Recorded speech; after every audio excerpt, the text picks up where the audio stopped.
Asgari ücretle ilgili öncelikle bütün emekçilerin haklarının doğru bir şekilde yani onurlarını muhafaza ederek vermek gerektiğine inanıyoruz. Bunun yanı sıra asgari ücrete yapılacak zamların enflasyonu da göz önünde bulundurmak lazım. Eğer şimdi biz asgari ücreti zam yaptığımız zaman zaten bütün herkes tetikte bekliyor. Asgari ücrete zam yapılır yapılmaz otomatikmen bütün ürünlere, bütün üretimlere otomatikmen zam yapılacak. Dolayısıyla evet elbette ki asgari ücrete zam yapılacak ancak asgari ücrete zam yapılırken işverenin de burada gözetilmesi gerekir.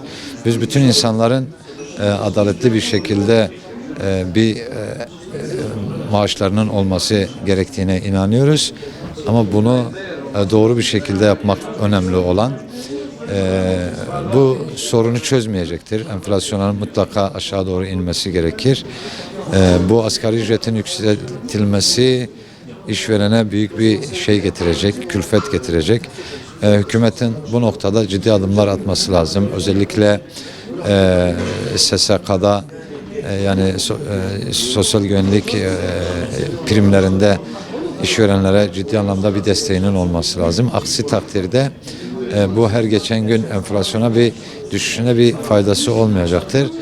Yapılacak bu asgari ücret zamlarının işverene getireceği külfet işsizliğe doğru şeyleri götürmemesi lazım.